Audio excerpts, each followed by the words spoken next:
This is the Greg Bedard Patriots Podcast with Nick Cattles. We have a lot to talk about on this podcast today. He's Greg, I'm Nick. We're brought to you by PrizePicks, the largest daily fantasy sports platform in North America. Download the app today and use code CLNS for a first deposit match up to $100. And do us a favor, if you like the pod and you want to support us, then go over to PrizePicks, sign up using that code CLNS, and it would help us tremendously. All right, Greg, let's get into some of the headlines here. Let's start with the guys that were signed. And how I want to do this is rapid fire if you'd like, or you can go in a little bit more in depth depending on the guy, right?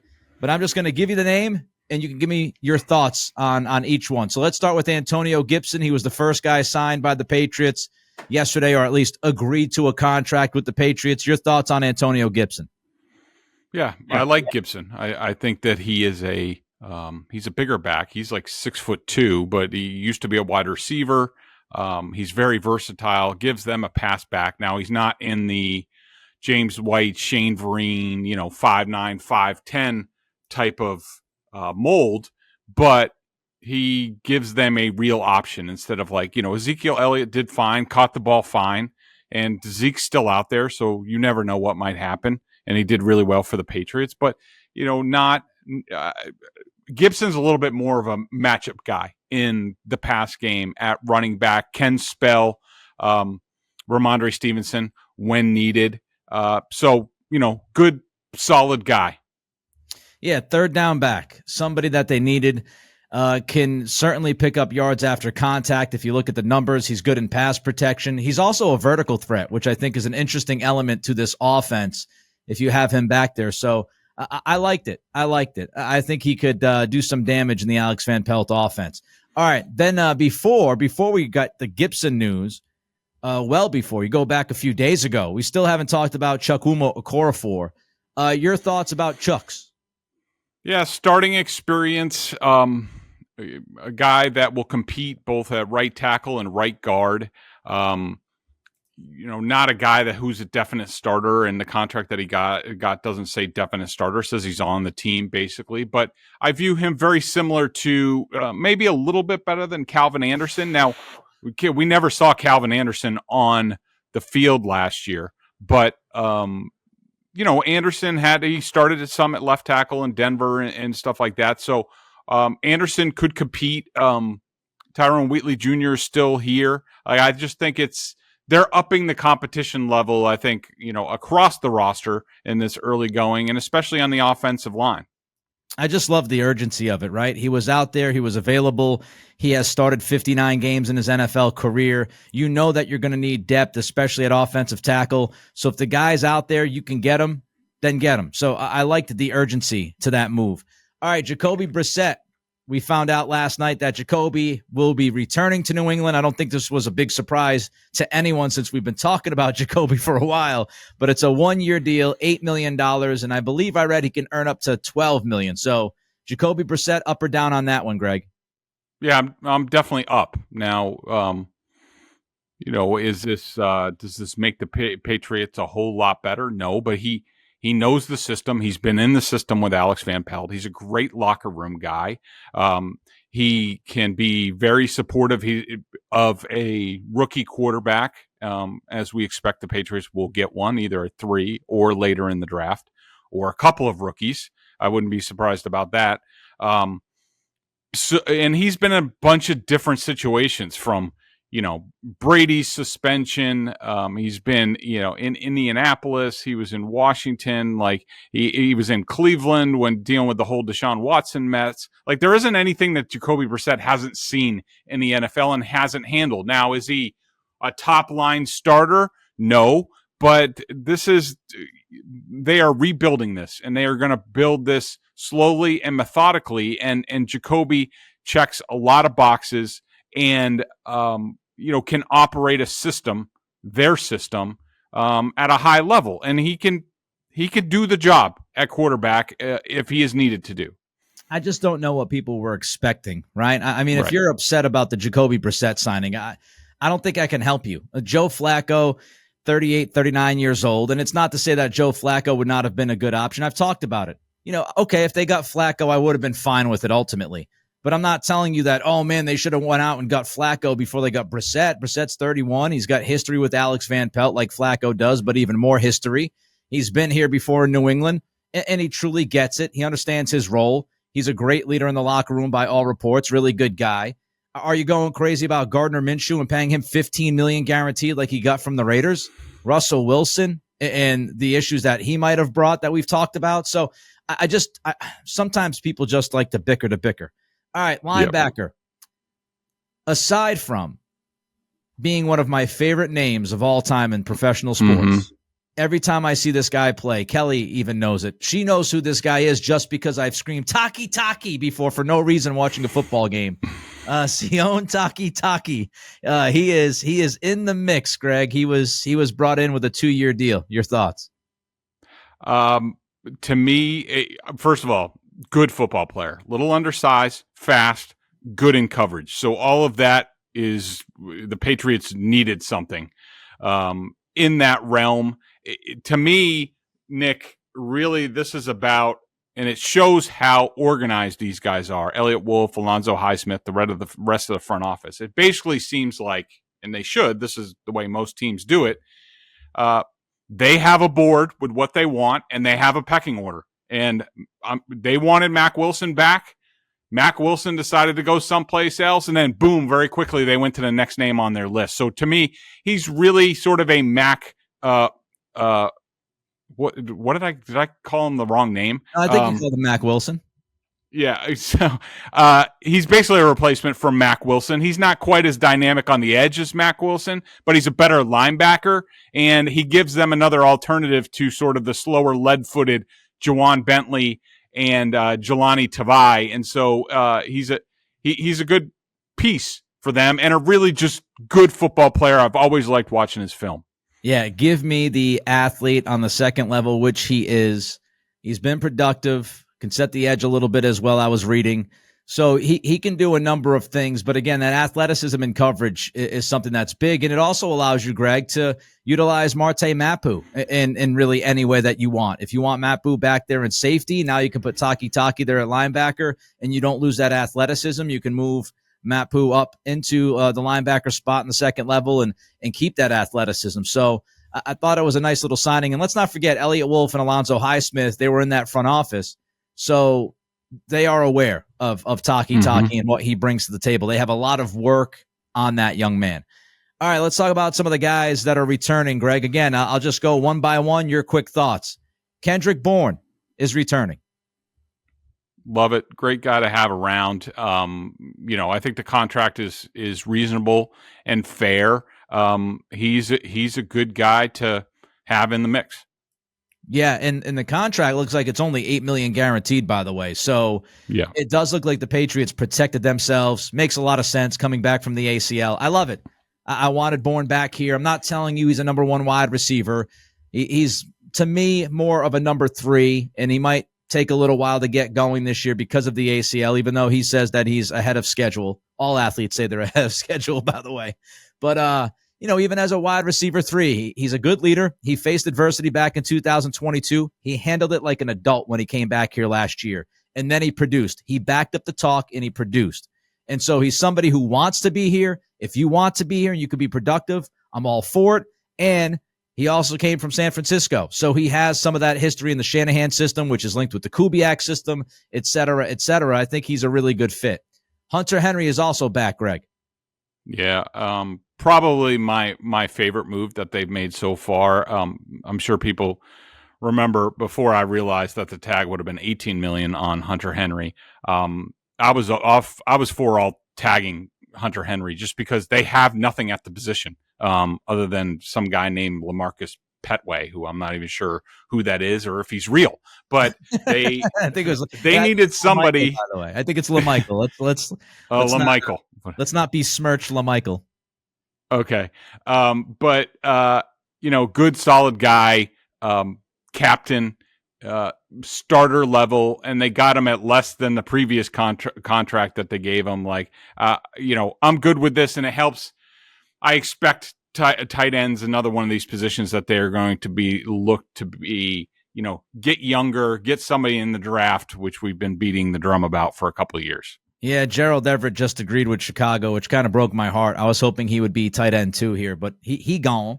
I thought, when you look at the contract for Henry, Wolf seems to be nailing the value on a lot of these guys. And I don't mean value as in cheap. When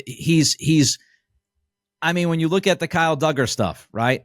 The transition tag, 13.8. We don't think Duggar's going to get much more than 13. When you look at Onwenu, who we'll talk about in a minute, and his contract that he got, Henry's another one. $15.8 million guaranteed to Henry over 2 years. 26 is a year that they can just get out of the contract. So you're paying him $15.8 million guaranteed. Kobe Parkinson, who has a career high of 25 catches, signed with the Rams yesterday. Don't even know who that is. Yeah, exactly. He caught 25 balls last year, apparently. Sean McVay signed him out there in L.A. with the Rams. He got $15.5 million guaranteed. So he only got, he got $300,000 less guaranteed than Hunter Henry. And Hunter Henry is a much more decorated tight end at the NFL level. So I thought it was a very, very good and valuable deal. By the way, this shouldn't be breaking news here for many people, but I will share it with you. Diana Rossini has reported that Jimmy Garoppolo will be cut tomorrow. So I think all of us were expecting that, but seems like he's going to be gone by tomorrow. All right, somebody who's not going to be gone by tomorrow, Michael Onwenu. He has returned, Greg. Yeah, everybody knows how I feel about Michael Onwenu. I think he's a good player. I think the deal is about like $19 million a year, which to me, I thought that's where his value was. That's why I wasn't too afraid of the franchise tag if they needed to do that. But they were able to find a way. And we talked about it with the Duggar tag that to me, it signaled that they felt that they were close with Onwenu and that they just wanted to make sure they had Duggar. So I think they read that right. I think they had an understanding. They might have overpaid like a little bit, but I think overpaying one of your guys is important. I think retaining all these guys who are good locker room guys. I think that it's important to show the locker room what is going on. Now, as far as what position Onwenu is going to play for them, and you might say, well, $19 million, that's got to be offensive tackle money. No, not necessarily. The guards are getting paid a ton of money in this market. And to me, whether it's a Okorafor or whatever they do, if they sign somebody else, Tyron Smith, if they draft a tackle up high, you just get good football players, and then you figure out your best five when you get down to it. And that might mean Onwenu at right tackle and Okorafor at right guard, and Sidiso might have to sit or what have you. But you just add good football players, let Scott Peters and Robert Kugler, the assistant offensive line coach, let them dig into these guys, let them teach them, and then at the end of camp, figure out what your best five is and go forward. I wasn't in love with the idea of $19-20 million per if Onwenu wasn't open to the idea of playing tackle, but it certainly sounds like he is open to the idea. I found it very telling that pretty much everybody that broke the signing yesterday framed it as versatile offensive lineman, offensive tackle / offensive guard. So I know Mark Daniels with Mass Live came out and said he spoke with Onwenu in December, and Onwenu went on record with him saying that he was going to train more specifically at tackle. So if he's open to the idea of playing tackle, if he's willing to play tackle, then I'm all for this. I'm all for it. I'm okay with it because, like Greg just said, he does bring the versatility. And if he's willing to play tackle and if it makes your offensive line stronger, then good. What I didn't want was an Onwenu who ends up signing this deal and digs his heels in and says, no, I'm just a right guard, because you've put so much into the guard position over the past few years. I mean, first-round pick in Cole Strange, the picks last year on the interior offensive line, and then you're signing him for $19 million a year when you have a lot of other needs. But as long as he's open playing tackle, as long as he's going to play ball with them, I'm fine with it. He's very good. He's their best offensive lineman. So get the big guy out there. And like you said, Greg, keep your good players. I've got this, before we move on to the next guy, I've got the slogan for the Patriots offseason this year. It's a very simple slogan. It is Patriots : just get better. That's it. Just get better. I'm not saying get 8 games better. I'm not saying become a contender. Just improve the roster. Get better at the spots you need to get better at. So I'm all for it. All right, Jalen Reagor's returning. One thing I want to stick on basically like the fit and the positioning on the offensive line just for a second. So, okay. What some people have to understand, like first of all, given what we've seen so far of Michael Onwenu, like he's a good right tackle. He's a great guard. Okay, that much is clear. Now, if he trains more for right tackle, that might change. He might be better. I do think his best position is guard. I think Belichick thought that as well. Now, but they're moving to a new system. It's going to be more of the zone blocking scheme, inside and outside, and really usually go with more athletic guards. Maybe he is more of a tackle fit in the new scheme. City So is a better athlete, might be the better right guard. Mafi, I don't know if he fits in this scheme. We'll have to see. Jake Andrews, same way. He's pretty slow, but I think a lot of it is going to come down to what they end up running and how these guys fit as they sort of pare down like exactly where everybody's going to play. One more quick thing about Onwenu, too. I just want to highlight this, and it's more about Elliott Wolf than Onwenu. I just find the way the Patriots are doing business right now is very respectful to the player. And they didn't franchise him, which might have ruffled some feathers. We have reports that Kyle Duggar's camp isn't too thrilled with the transition tag, which, give me a break, Kyle. You can still go out there and talk to teams, so come on. But right. The respect by not franchising Onwenu. And, Greg, the market value, man, right? I mean, look, not everything has to be an indictment on Bill Belichick as we move forward in this offseason. But Elliott Wolf is identifying the good players on this football team. He knows what their value is, and he's not screwing around. He wasn't going to dick around Mike Onwenu and say, no, we want you at 17, Mike. We want you at 16, Mike. He knows what these guys are getting out there in the market, and he understands what Onwenu brings to the football team.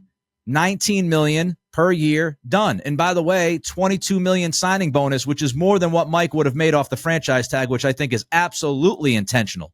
So it's respecting the player. It's paying them what they deserve. And that means something, Greg. You know that. The other guys in the locker room are looking at this.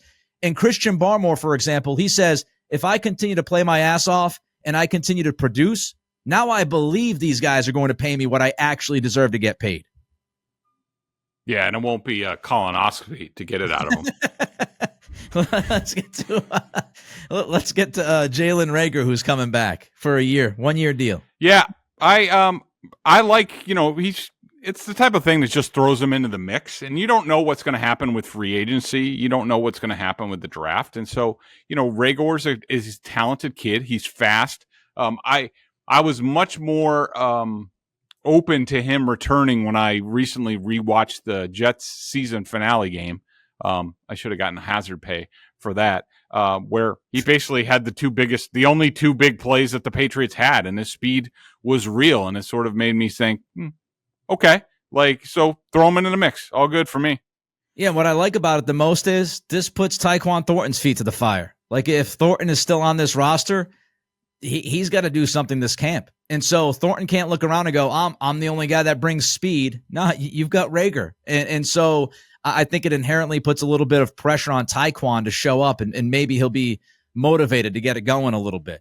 All right, transition tag on Kyle Duggar. We talked about this a little bit, but just any more thoughts on that idea as we see the safety market come to life over the last couple of days? How do you feel? No, I mean, Kyle can cry me a river if he doesn't like it, because if he just go out and perform. Like either you get, I'm sure they're going to make him a long-term contract extension offer. It's probably going to be better than what a lot of people are getting on a ridiculously saturated safety market now. By the way, for the record, I do not, and people have brought this up to me, I do not see the Patriots rescinding the transition tag now that the market is set. Talk about sending the wrong message to your locker room, especially like after all, like the free agency money's gone, all of a sudden you rescind the tag.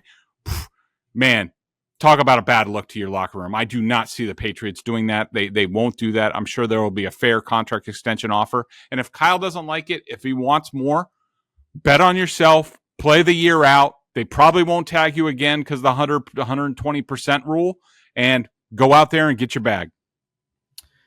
So I would just add this, put a little bit more, put a little bit more detail into this idea of what Duggar might be able to go out there and get paid. So if you look at the safety market right now, Geno Stone, $7.5 million a year, 2 years, $15 million. Kevin Byard went to Chicago, 2 years, $15 million, $7.5 million per year. Darnell Savage went to the Jags, 3 years, $21 million, $7 million. Do you sense a trend, everybody? The only guy who got some big-time money was Xavier McKinney, who Greg has told you is, the best guy out there. And he should have been paid. Like Jesse Bates got paid $16 million, I think it was last year, on the AAV. It makes sense that McKinney gets $17 million per from Green Bay. So if you're Kyle Duggar, it's Justin Simmons is still out there. There's a lot, Gardner Johnson is still out there. It's very difficult to believe if you're Kyle Duggar that you're going to make much more than 11 or 12 million per year. And I think you would. Xavier McKinney's way better than Kyle Duggar is. And so 13, 14 is about where Kyle should be, probably. Football season may be over, but the action on the floor is heating up. Whether it's tournament season or the fight for playoff home court, there's no shortage of high-stakes basketball moments this time of year. Get in on the excitement with PrizePicks, America's #1 fantasy sports app, where you can turn your hoops knowledge into serious cash. Testing my skills on PrizePicks this season is the most exciting way to play daily fantasy sports. If you have the skills, you can turn $10 into $1,000 with just a few taps. This week on PrizePicks, I'm selecting Stephen Curry for more than 29 points, Caitlin Clark for more than 30 points. Yeah, you can cross streams, cross sports, all that stuff. LeBron James, more than 7 assists. Download the app today and use code CLNS for a first deposit match up to $100. Make sure you use promo code CLNS for a first deposit match up to $100. Pick more, pick less. It's that easy. Let's jump to the departures now. Again, thoughts on each one, and we've got to start with the quarterback. Over the weekend, Mac Jones was dealt to the Jacksonville Jaguars for a 6th-round pick. Your reaction? Expected. Very sad ending. It didn't need to be this way. Mac Jones is not that bad.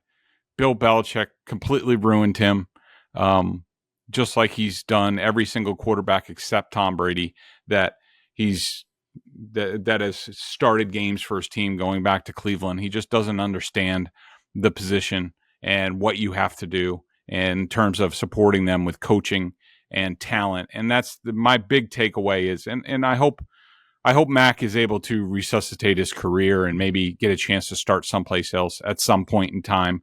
We know that won't happen in Jacksonville, but I think the biggest takeaway is, and these guys know it in the building. I could tell you that they understand that the next time they get a quarterback, and they will be doing that very shortly in April, they will do everything they can to support that quarterback so he can be the best quarterback for this team and lift this team up. They will not leave him on an island. They will not let him feel neglected. They will not skimp on the coaching. And that's my wish for the Patriots. We all knew it was going to happen, and we saw the tweet from Ian Rappaport on Friday, and I looked at Kelly. We were out, and I said, oh, the for sale sign has officially been put out on the front lawn, Mac Jones. That screamed to me, hey, we're taking final calls. We're going to take final bids on Mac because we're about to move on. And that's precisely what happened on Sunday. And all I'll say is I've said enough about Mac and Belichick and all that, so I will again highlight the respect factor. How you handle guys matters. And Burt Breer has said, he's reported that the Patriots, right after the combine, talked to Mac, told him of their intention. We're going to move on from you. We're going to look to move you somewhere. And it was agreed upon by both sides. And people might overlook that stuff, but that's the kind of stuff that matters. When we listen to Gerard Mayo and Elliott talk about not being as hard-ass anymore and trying to make a connection with the players and respecting the players, something as simple as that. Remember, Mac Jones wasn't told he was going to be inactive the final week of the season, okay? And whether you like him, love him, or hate him, that's just ridiculous. It's absolutely ridiculous, and it's petty. So to go to him after the combine and say, Mac, we're going to move on from you. We're going to make some calls. We think it's best for us. It's best for you to move forward, different directions. It just speaks to the respect factor and how you do business. All right, DeVante Parker. He has been cut. He will not be back. See ya. Please tell us Juju's next. I just can't help to go back to the idea of, deciding sign him to a freaking extension, Nick. Yeah, Sign him to an extension after not signing DeAndre Hopkins. We do have some news here quickly. Or Jacoby. Former Patriot's going to get an extension. Kenny Moore signs a 3-year, $30 million deal with the Indianapolis Colts to stay in Indy. So he was seen by many as the top slot corner. The cornerback market, interestingly, Greg, has gone a little bit slow here. Not a lot going on. And I think that, as we've talked about, is a weakness as far as depth goes with this roster. So you wonder if the Patriots will be able to scoop somebody up on a relatively low price. But Kenny Moore stays with the Colts, 3 years, $30 million on that deal. All right, Mack Wilson, he's also gone. Yeah, I mean, good player, certainly improved while he was here. I think that for a while he's wanted to go elsewhere. He got an offer to go elsewhere, so he left, and the Patriots pounced on a replacement with Takitaki, so I'm good. Takitaki. All right, see you later, Gesicki. Nice having you. You made me look like an idiot saying that you could be the X factor on the offense. Schmuck cattles here. All right, still out there. Let's run down the list. You tell me yes or no if you want them back. I'm gonna predict the first one as a big no. But Trent Brown. Niet. Jalen Mills. I could be talked into it, but probably not. Zeke. Love him. Did a good job, but we're moving on with Gibson and probably a draft pick or undrafted free agent. Alonzo Highsmith's good at that. Miles Bryant. Yes. Versatile. I know people love to hate him, but he's a good football player and helps you in a bunch of different spots. So, and he fits here for sure. Cody Davis. No. Hey, how about Chris Board? See ya. Yeah, I forgot about that departure. That almost, the simple things. When certain things bug you for a long time, the simplest solution can make you so happy. When I saw Chris Board was getting released, and look, he lost his job, but he made good money to not do much on this football team last year. And if we can move away from the 6 or 7 guys on the roster that can only do kickoff coverage, please, can we? By the way, Nick, on that, did you see the Ron Wolf quote that I found? Yes. For my column this weekend, I found it. So this is Ron Wolf, father of Elliot Wolf, and he said, they've got 69 guys now on a roster that you can pull from to put in a game. And they can't have 3 quarterbacks? Are you kidding me? For some guy that runs down on punt coverage 4 or 5 times versus protecting yourself at that position, I don't understand that. Josh Uche is breaking news. Oh, hold on. Now, how can you do this to me? Because I've been sitting here on Twitter for the entire podcast trying to make sure that we're staying on track with the news. And now we can tell you the news. Josh Uche, back to the Patriots, Greg. Just before we got to his name. It was perfect timing. We're just about to talk about it. He was literally next on the list. I'm pretty surprised about this. I thought he was going to have value elsewhere.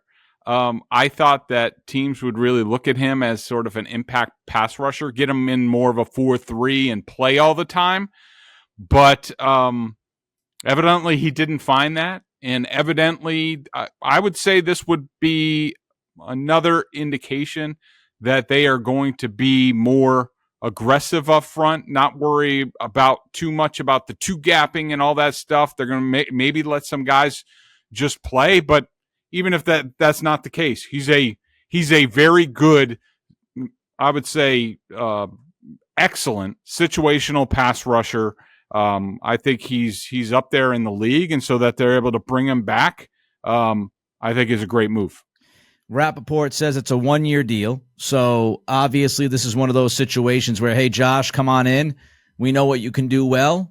Boost up your market. You were banged up last year. You didn't play a ton, so let's get you involved and see if you can produce for us, and if you can, then you have a chance to go right back out there and try to get a multi-year secure kind of contract.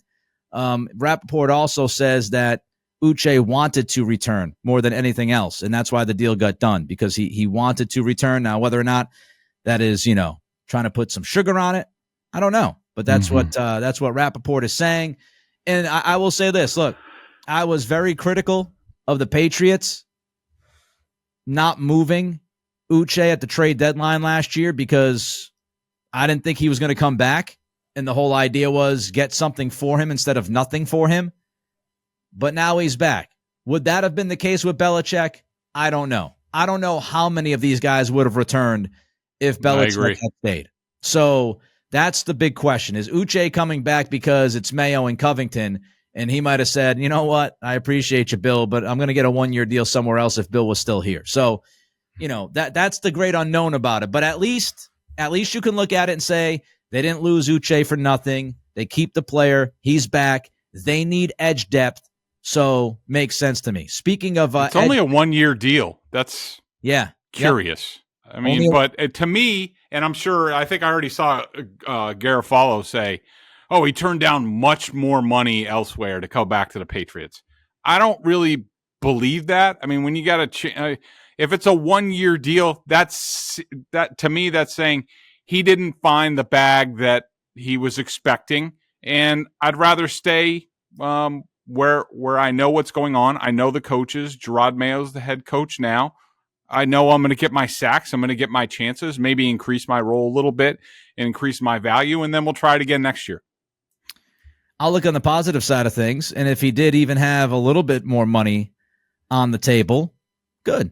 It means he really wants to be here. Jonathan Jones does jump in from CBS, and he says that Uche drew strong interest from at least 2 other teams, but he placed a priority on staying in New England. So it is a common theme with the insiders that are reporting on this that Uche wanted to stay in New England. He had interest elsewhere, but it was a priority for him. So if that's the case, great. Hunter Henry wanted to stay here. Kendrick Bourne wanted to stay here. Uche wants to stay here. They're all good football players. Keep the guys that want to stay. Michael Onwenu wanted to stay here as long as he was paid at his level, but he wanted to be here. Keep the good football. There's nothing wrong with keeping good football players, people. And I know people going to get the smart-ass stuff with another Belichick guy coming back, another Belichick draft pick. Yeah, okay, great. Who cares? Good football player. Speaking of edge depth, Anthony Jennings, any shot he comes back now that Uche's back? That'll be interesting to see. A really good player, really good edge setter, not much of a pass rusher, but I could see that happening. But if he leaves, it's not a huge loss. Pharaoh Brown. I would hope he'd be number 2.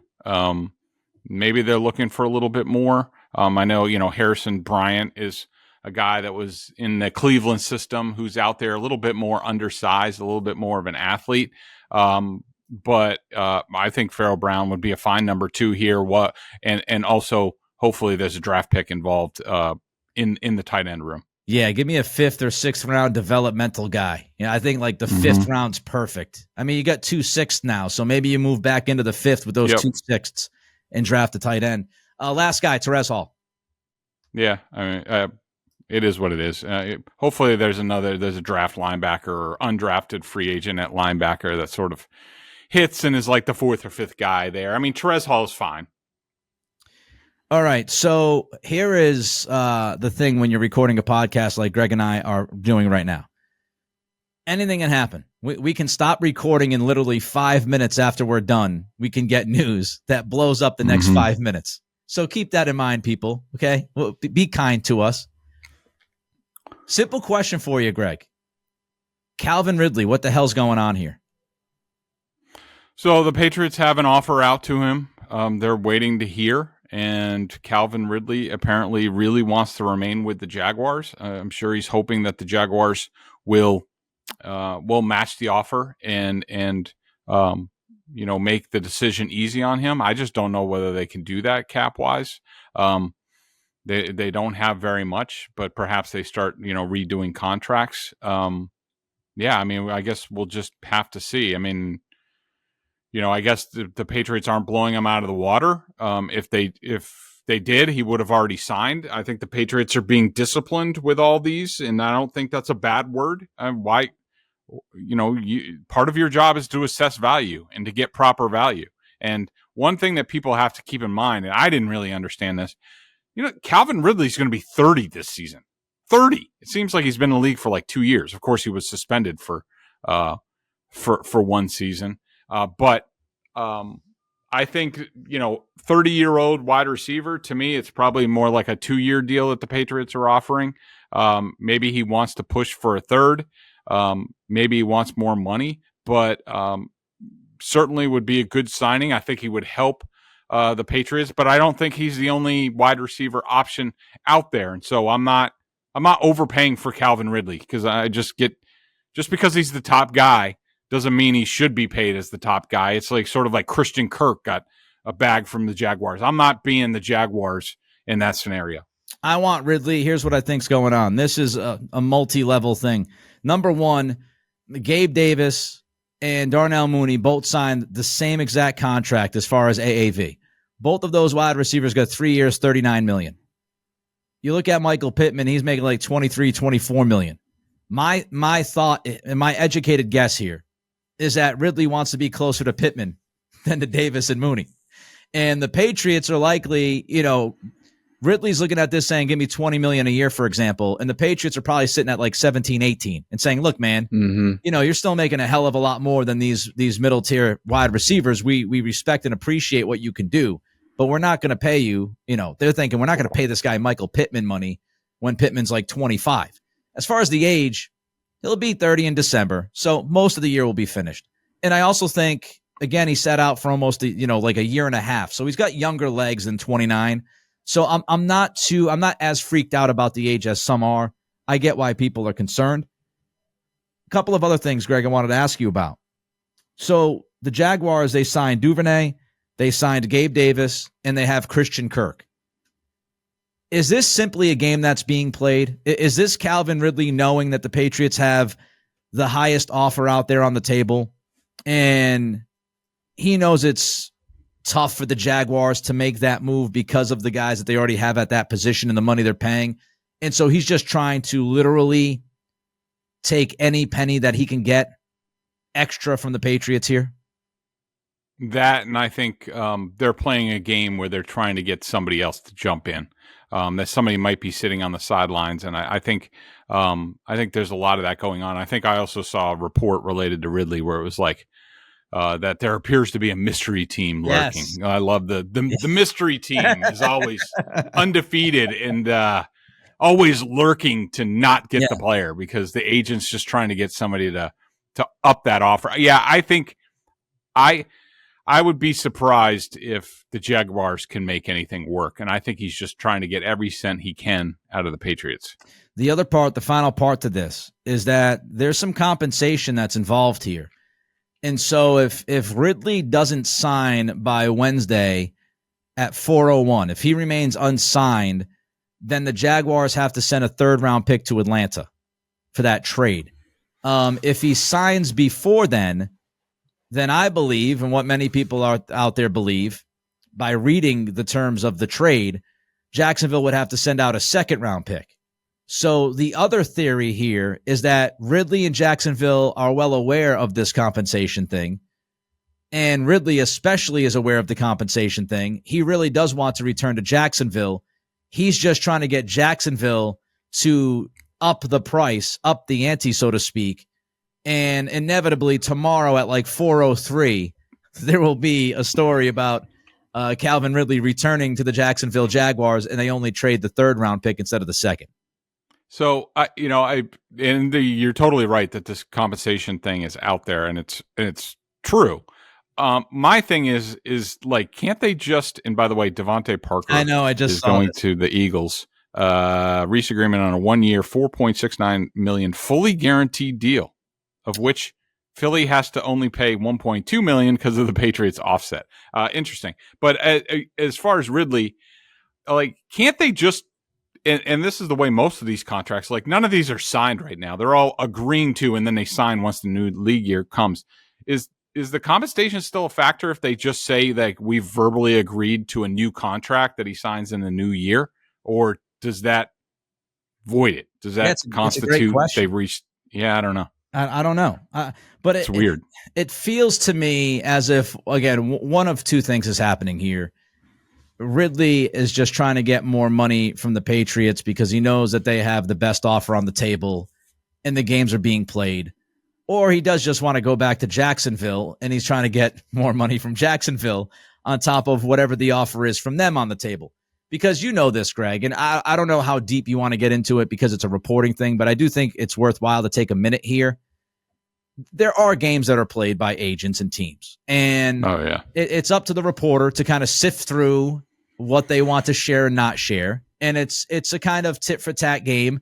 It's quid pro quo in some cases. Hey, if you send this out there, then I'll help you the next time with this story, right? That's kind of how these things work. So I agree with you. I saw it was Jonathan Jones who had the dark horse. There could be a dark horse. not that there is. So not that there's a mystery team. There could be a mystery team at some point, any point.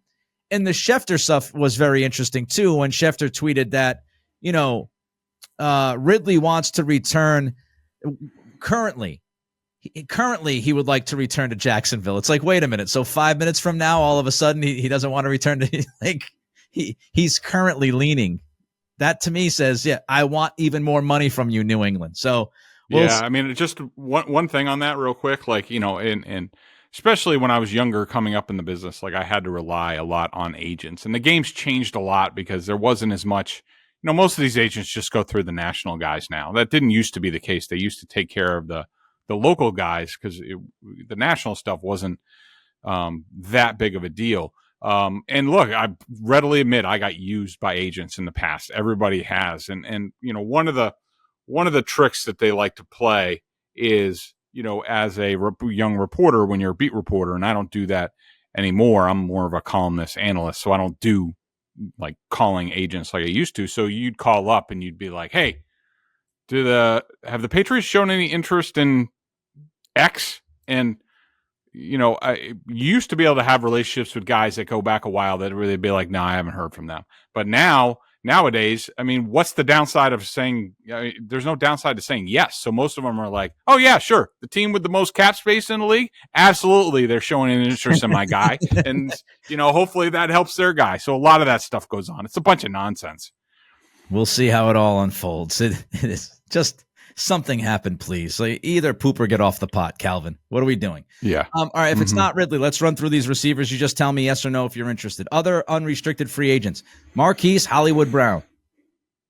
Yeah, I'd be open to that. He's a speed threat. He is an outside guy, and they could use that and a pretty good weapon. But he's not going to be. I don't think he would be a number one, but certainly would bring something different to the room. Tyler Boyd. Not really. I mean, look, he's a good receiver. I like him. He's a big slot. I don't really think they need this in this offense. So I would be a no, but good player. I'd be interested in him just because I wonder how much, you got Jamar Chase and Higgins there. How much has that really, you got two, bona fide outside guys. How much has that impacted his game? Could you get more out of him if you didn't have those two guys above him on the depth chart? Curtis Samuel. Yeah, similar guy to Marquise Brown. Outside guy, deep threat weapon, something that they need, and hopefully just a placeholder until rookie wide receivers du jours are ready to be dominators. By the way, just to circle back on the Parker stuff, Miguel Benson, the man, the myth, the legend when it comes to cap stuff, he quote tweeted Schefter's tweet and said, "This does not seem right to me. If Parker is getting $4.69 million from the Eagles this year, then the Patriots should receive a $3.19 million credit on their 2025 cap." So just something to keep in mind. If that is how Schefter reported it, if that's how it's going to work, then Miguel is saying that the Patriots will pick up $3 to $4 million on next year's cap. So that would be good. All right, trades. You making a trade for T. Higgins? Nope. Too much. You have to give up too much and pay him too much. That's not the way. Look, would I consider doing it? Yes. Bert's reporting Josh Uche is just getting $3 million with incentives that can take up to $8 million. Wow. He couldn't get more than that out there. Don't tell me he had better offers out there and he's coming back for 1 year, $3 million. Give me a freaking break. That's not happening. Look, would I do the T. Higgins thing? Yes. Possibly if I was GM. But and we're going to talk about this more either today or next pod or whatever. But this is not the Ron Wolf way to go out and give up the bag for a wide receiver and a draft pick. So no, I can't see them doing that. I'm not doing it. It's too much. You're not in the right situation right now. You compare it to Tyreek Hill in that trade that Miami made. Miami had Jalen Waddle. Miami had Tua Tagovailoa. Miami made investments on the defense, and brought talent in on that side of the football. They had Mike McDaniel, the fancy pants offensive play caller head coach. They gave up 5 picks for Tyreek Hill and had to pay him a boatload of money. I'm not telling you that Higgins is going to cost you 5 draft picks, but he's going to cost you draft capital. I don't think you're getting Higgins for just the 34th pick. I don't think that would happen. I think it would have to be the 34th and something else. And I'm not giving up that much and paying the guy. Mm-mm. And by the way, at 34, I'd rather draft my own T. Higgins. Thank you. Go find your own. There's plenty of wide receivers in this draft. You just finished my sentence. At 34, you might get a guy, as good as T in a year or two if you do it right. So, yeah, give me a break. Mike Williams. Somewhat open to it. Like he's hurt a lot. There's no question. He's a big receiver, impact. Why can't I think of the quarterback's name? Justin Herbert was always better when Mike Williams was on the field. He's a friend to a quarterback, so I like the idea of it. I don't love that he's got $17 million per year, 2 years left on his contract. If he's willing to change that a little bit, take a little bit of a haircut, redo his deal, I don't think it would be that hard, that much compensation to get him. So I would consider that, and I might as well just get into it. My preference, Nick, is Courtland Sutton of the Broncos. I think Courtland Sutton is a baller.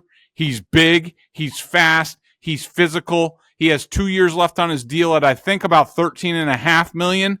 It depends on the trade compensation, but especially if I can do it for a future pick, maybe a future 3 or something like that, or future 4 or 5, whatever it is, I would definitely be open to that if I can't get Calvin Ridley.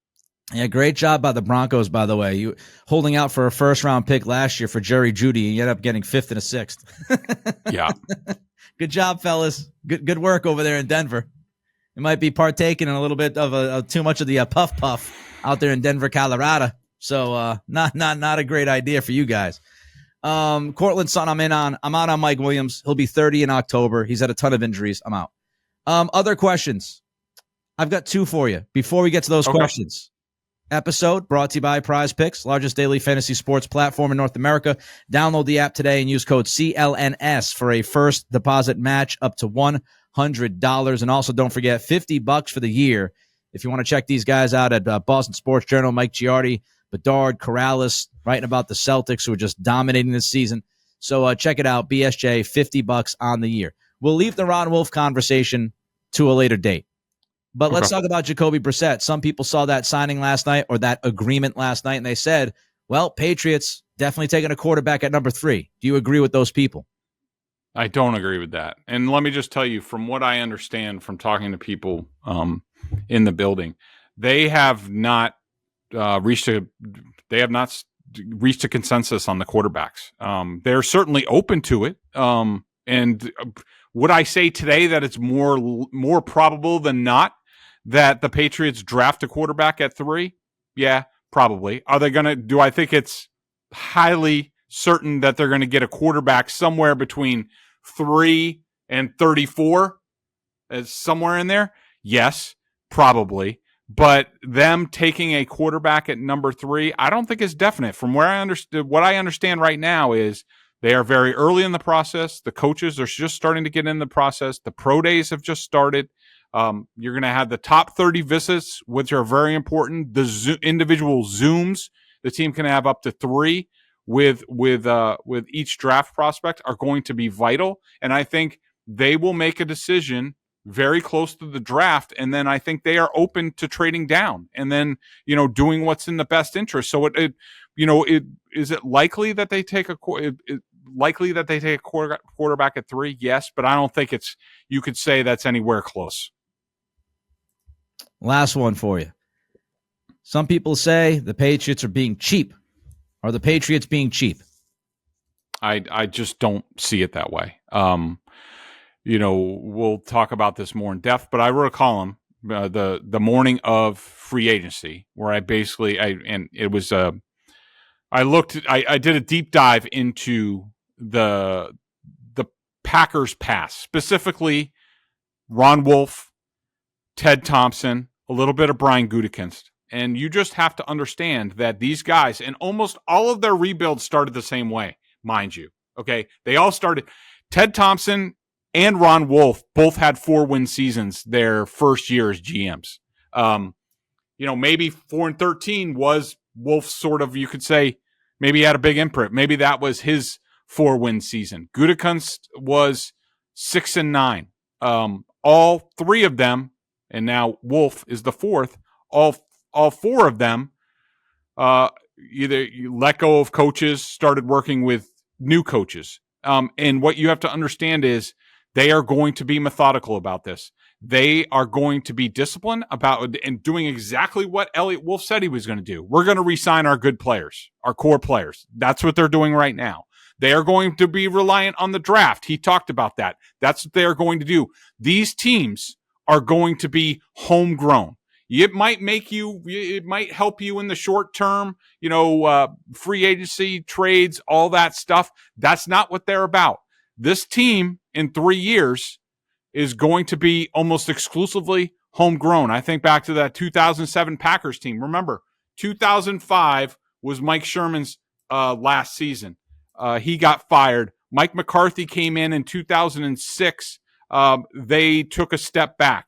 In 2007, they went from nobody thought they were going to do anything to all of a sudden they're like 13-3 in the NFC Championship game. Ron Wolf, same sort of thing. So there is a way that they believe in building teams, and they are going to do that. And they are going to re-sign people. I expect Christian Barmore to get a humongous contract probably after free agency is over, sometime before this season. And so, no, they're not being cheap. They just have a vision for how this team looks, and it starts with being homegrown, rewarding your own guys, drafting well, developing, and that's the plan that they are going to do. It's not being cheap. It's being smart and being prudent. It's so weird how the human brain works. And people sit there and say, oh, they're being cheap. They're being cheap. Hunter Henry, that contract is not cheap. That contract is a fair contract in the NFL for that position. Kyle Duggar, $13.8 million on the transition tag due to the safety market, is not cheap.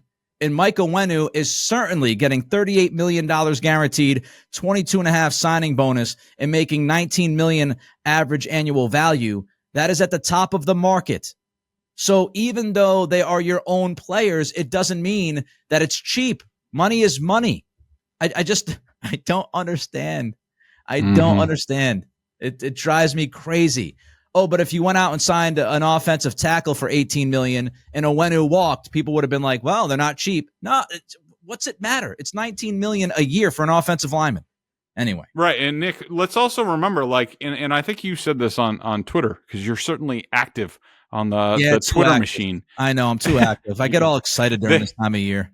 I know. But look, there are still a lot of good players out there that can help the Patriots, and they might wind up with some, whether that's Jonah Williams or Tyron Smith at left tackle or Justin Simmons at safety, or, there's cornerbacks on the market, or, like we said, Calvin Ridley, Courtland Sutton can be had. Just relax. These guys know what they're doing. They have a plan. They have a vision. They're basically going down their board, and they will make this team better. Trust me, this team, and depending on, we don't know anything about Gerard Mayo as a head coach, this team is going to be better this year. I think that I think this is going to, the Packer way, it's really the Ron Wolf way, is 3 for 3 in terms of short rebuilds. 4 wins, 8 wins, contention. I expect this team to be at least threaten the 500 mark. They'll get better in the draft. They have a core that they're going to keep together, and that's what you do. And so I expect them to contend for the postseason the year after. But there's no point in wasting things and bringing people into the building that you're really not sure about the fit to screw up that long-term vision. He's Greg. I'm Nick. We will be back later in the week with hopefully some big-time news for you regarding the Patriots. Until then, be well and be safe.